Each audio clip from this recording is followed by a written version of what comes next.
হরে কৃষ্ণ। আশা করি সকলে ভালো আছে।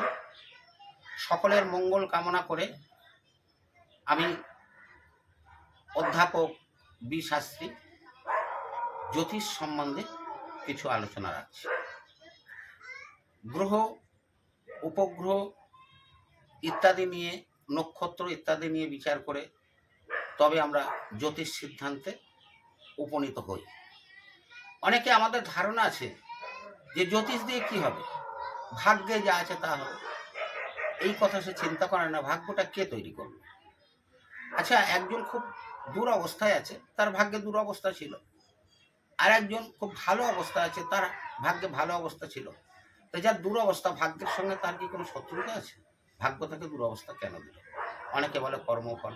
সেটাও বুঝলাম, কর্মফল মানে পূর্ব জন্মাকৃত ফল। হ্যাঁ, এটা আমাদের জ্যোতিষে মান্যতা দেওয়া হয়েছে যে কর্মফল অনুযায়ী আমরা বিভিন্ন সুবিধা অসুবিধা ভোগ করে থাকি। তো আমি খুব কাউকে আমরা যদি জিজ্ঞাসা করি, দাদা কেমন আছেন, আমাদের মধ্যে থেকে ঠিক অন্তর থেকে উত্তরটা আসে না যে ভালো আছে। তার মানে এটা আমরা বুঝতে পারি প্রকৃতপক্ষে আমরা সঠিক ভালো নেই। এই যে সঠিক ভালো নেই, এর কারণ কিন্তু গ্রহ।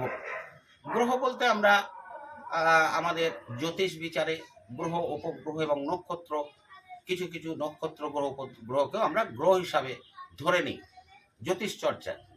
কারণ যে সকল গ্রহ, উপগ্রহ এবং নক্ষত্র এই জীব জগতের উপর প্রভাব বিস্তার করে, তাদেরকে আমরা গ্রহের ওপর ধরে তারা কে কোন অবস্থায় আছে তার উপরে আমরা বিচার করে সিদ্ধান্ত নেই যে মানে একজন সাধারণ মানুষের ক্ষেত্রে কি তার প্রতিকার হবে। তো আমরা দেখি গ্রহের মধ্যে সূর্য নক্ষত্র, কিন্তু তাকেও আমরা গ্রহ ধরেছি। আর চন্দ্র কি গ্রহ না উপগ্রহ? উপগ্রহকেও আমরা গ্রহ ধরেছি। তো এইভাবে আমরা গ্রহ কল্পনা করে বিচারটা করছি, যারা যারা আমাদের এই জীব জগতের উপরে প্রভাব বিস্তার করছে। এখন কথা হচ্ছে, একজন মানুষ খুব ধনী আর একজন মানুষ অর্থাভাবে খুব কষ্ট পাচ্ছে। কেউ কেউ বলছে এটা কিছু করার নেই, এটা ভাগ্য। না, এটা ভাগ্য নয়। ভাগ্যের সঙ্গে কারো শত্রুতা নেই। তো তাহলে ওকে ধনী করলো, আমাকে গরিব করলো কেন? একজন রোগ মুক্ত আর একজন রোগে ছটফট করছে, এটা কেন?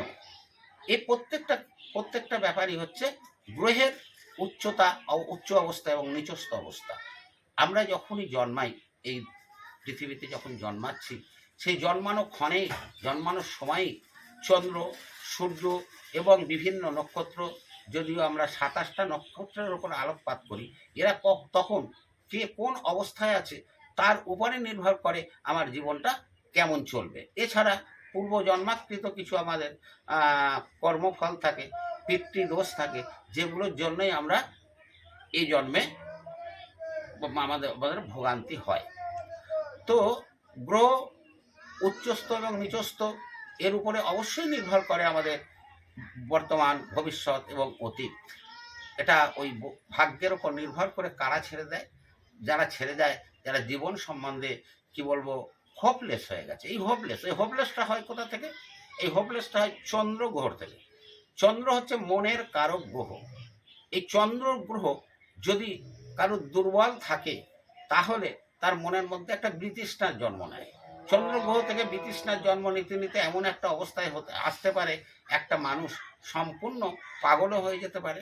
আবার এই চন্দ্র গ্রহ দুর্বল থাকলে একজন মানুষ আত্মহত্যাও করতে পারে।